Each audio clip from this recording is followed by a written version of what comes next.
আমি চৈতালি C3-তে সবাইকে স্বাগত। আজকে আমি থোড়ের একটা রেসিপি দেখাবো, থোড়ের পাতুরি। থোড়টা খুবই উপকারী একটা খাবার। থোড়েতে অনেক ভিটামিন গুণাগুণ সব রয়েছে, যেটা আমাদের শরীরে খুব দরকার। থোড়ের রস খাওয়া হলে রক্তচাপ নিয়ন্ত্রণে থাকে, হজম শক্তি নিয়ন্ত্রণে থাকে, কিন্তু থোড়টা সহজে খাওয়া হয় না সেই জন্য, এবং খেতেও চায় না। আমি সেই জন্য আজকে থোড়ের পাতুরি বানাচ্ছি, যাতে থোড়টা খাওয়া যায়। দেখো, থোড়টা কাটার একটা আছে, এরমভাবে কেটে যে সুতোটা বেরোবে সেটাকে বাদ দিয়ে দিতে হবে। এরকম করে কেটে দেখো একটা এই যে সুতোর মতো বার হবে, সেটাকে বার করে দিতে হবে। এরকম করে কেটে আমি থোড়টাকে কুচিয়ে নেব। এরকম করে বার করে করে এই যে সুতোটাকে বার করে করে নিয়ে হাতে এরকমভাবে জড়িয়ে এরকম গোল গোল করে কেটে তারপর আমি কুচিয়ে নেব। থোড়টা এইভাবে কুটে নিলাম, এরকম ছোট ছোট কুচিয়ে। এরপর আমি একটা বোল নিলাম, নিয়ে তার মধ্যে এই থোড় কুচানোগুলো দিচ্ছি।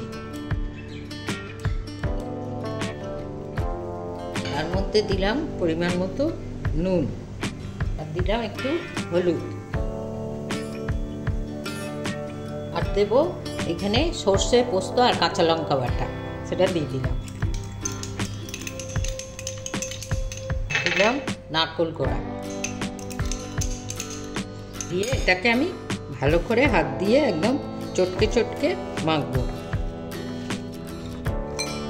মিনিট দুয়েক এরকমভাবে চটকে চটকে মেখে নিলাম। এবার এর মধ্যে দিলাম ধনে পাতা,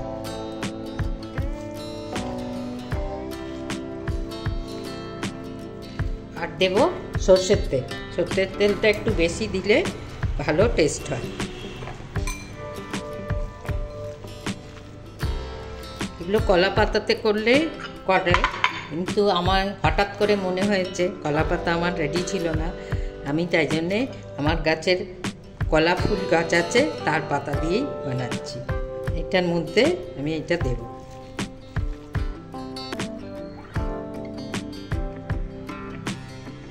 আমি এর উপর থেকে আরেকটু সর্ষের তেল ঢেলে দেবো, ছড়িয়ে দেবো।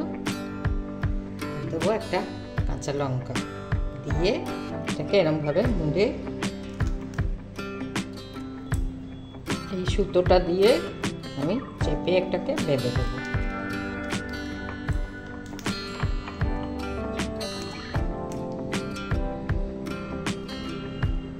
এভাবে বেঁধে দিলাম। গ্যাসে কড়া বসিয়ে দিয়েছি, আর একটু সর্ষের তেল দেবো, খুব বেশি না, 1-2 চামচের মতোই তেল দিলাম।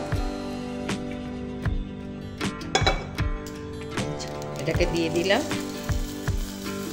দিয়ে ঢাকা দিয়ে দেবো। 10 থেকে 15 মিনিট লাগবে এটা বয়েল হতে। ঢাকাটা খুলে দেখি, এক পিঠ উল্টে দেবো।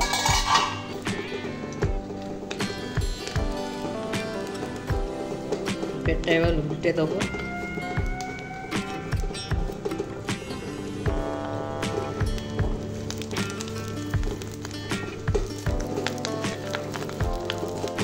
আবার ঢাকা দিয়ে দিচ্ছি, ওই পিঠটাও হোক আবার। এবার দেখি কেমন হয়েছে। দু পিঠই বেশ ভালো করে ভাজা হয়ে গেছে। এবার আমি গ্যাসটা বন্ধ করে দিচ্ছি, দিয়ে ঠান্ডা হলে দেখাচ্ছি।